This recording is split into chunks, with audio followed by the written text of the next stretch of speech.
Yes, mga Kadats Entertainment, since today is a New Year's Day, so ngayon guys, gagawa tayo ng masarap na legacy ni Papa Terrio guys. Gagawa tayo ng empanada.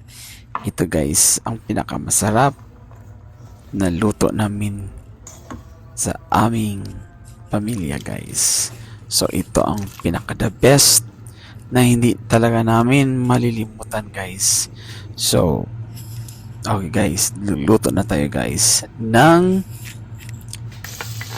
empanada. So ganito pagluto guys ng palaman ng empanada guys. Okay, so gagawin natin, inuuna natin ang bawang, pagkatapos ang onion guys. Yes, okay. Magpalambot tayo ng ground beef tayo guys. Hindi tayo gumagamit ng chicken, baka lilipad tayo kahit saan saan. So baka ano guys, isang kahig isang tuka tayo guys kasi New Year bawal daw. So yan ang mga superstitious belief. Tingnan natin guys. Okay, so wala namang masama guys kung susundin natin ang mga sinasabi ng sa nakatatanda. Okay guys, so yon, nagpapalambot tayo ng baka guys, ground beef, at kasunod na yung mga ricados guys. Ayan, may kasama dyan ng potato, carrots, and may kasamang sweet potato guys.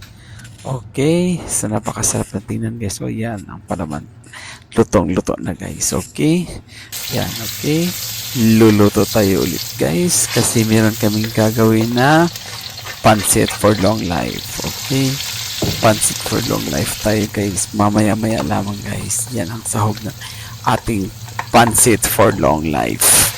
Yan, medyo luluto tayo ulit. Aside from empanada guys, meron tayong lulutuin na pancit for long life. Ito na guys kung paano magbalot, lagyan ng itlog. Yan, ginagawa natin yan guys. Okay, at yan, gagawin tayo ng ribbon or yan, sinulid guys.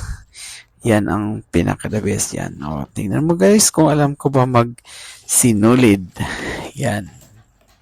Tingnan nyo guys, perfect, walang reject guys, puro talaga guys, napakaganda guys. Tingnan nyo. Okay, lutuin siya maya maya lamang guys. Alright, yan, this is my first video for the year 2025 of January guys. Yan, so gagawin natin guys. Yo, yan. Okay, this is my first vlog, first video for the year 2025. Happy New Year! Ginagawa natin guys. Yan talaga ang legacy ng aking ama at ina. Yan. Terrio and Aling yan. Thank you for watching. Bye!